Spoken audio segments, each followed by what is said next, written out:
And welcome back to Hannity as we continue with former White House chief strategist Steve Bannon is with us. You know, I go over this whole thing. Now we know that Hillary basically rigged and stole a primary. There's no, the evidence is overwhelming, incontrovertible.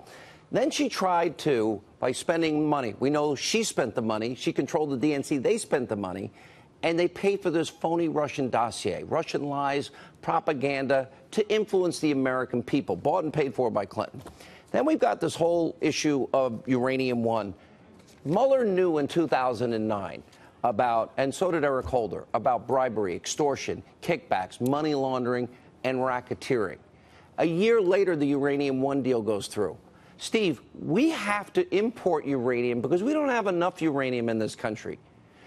No one has ever given any simple, why would we ever, knowing especially the crimes committed by Putin's thugs in this country, ever allow Putin control of 20% of our uranium? And I'm not even talking about the Clintons getting more money in speaking fees and $145 million kickback to the foundation.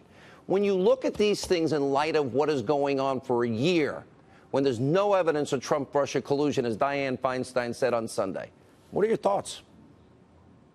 I think what you're seeing is that the opposition party media, the progressive left Democrats, and the corporatists they're trying to nullify the 2016 election. I mean, it's very obvious what's going on. I'm here in Macomb County, Michigan, which is the home of the Reagan Democrats that gave President Trump an overwhelming victory on election night and actually had the Detroit Free Press reverse their call of the state of Michigan for Hillary Clinton and give it later to Donald Trump.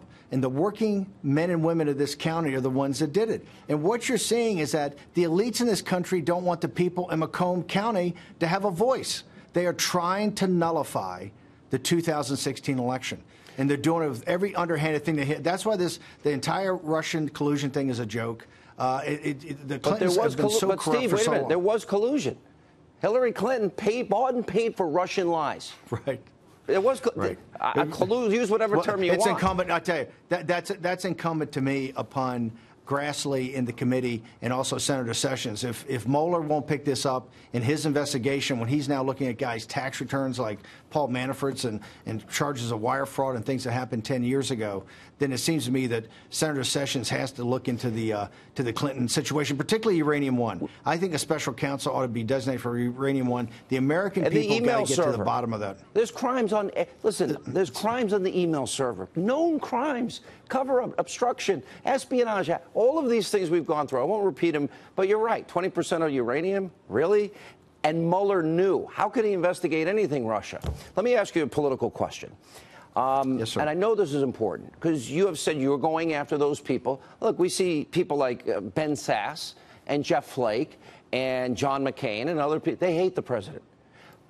They haven't gotten a single thing accomplished. To the credit of the House did pass almost 300 bills, including, sanctuary cities and Kate's Law. They got some work done.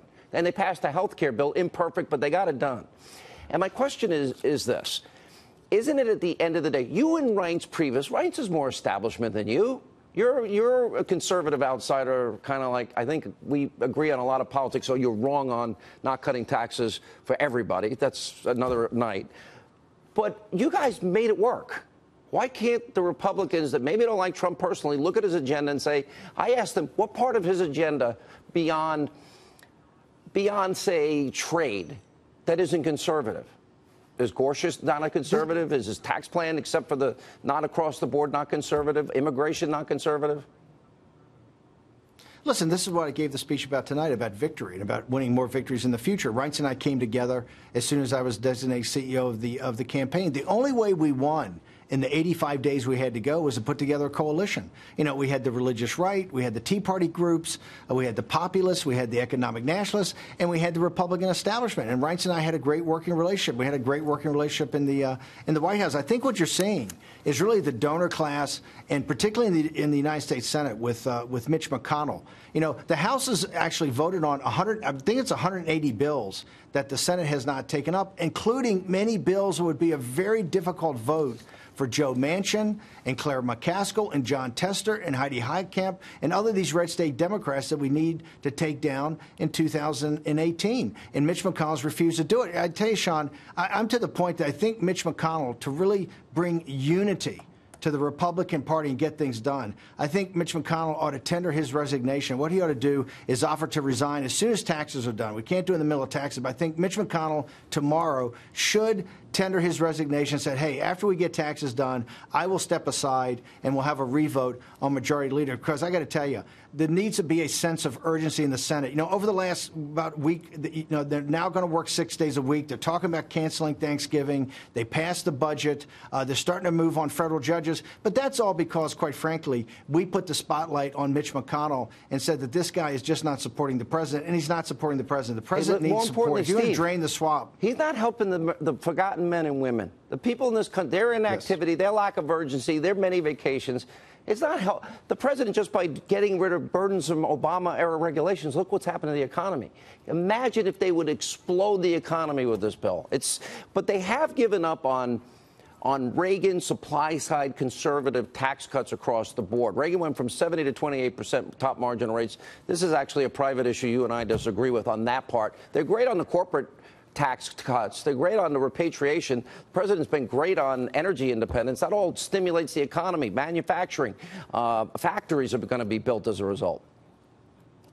Well, I think that this tax package is not perfect. I really don't think it's fundamental tax reform. Yeah. I think we're going to have to wait on that. I think what we're looking now is a tax cut. Let's get this tax cut through. Look, President Trump's policies on economic nationalism have the economy growing at over 3% right now. All the geniuses, right, on MSNBC and CNN, the Wall Street Journal, they never thought that President Trump would get to 3% on his economic nationalism. He has the lowest Hispanic, unemployment rate in 11 years, the lowest black unemployment in 17 years. Wages are starting to rise among the working class and construction and agriculture. President Trump, there's more business investment. Yeah, because his program is working. His program of saying, hey, I'm going to have tariffs, I'm going to have quotas, unless you start putting your factories in the United States is working.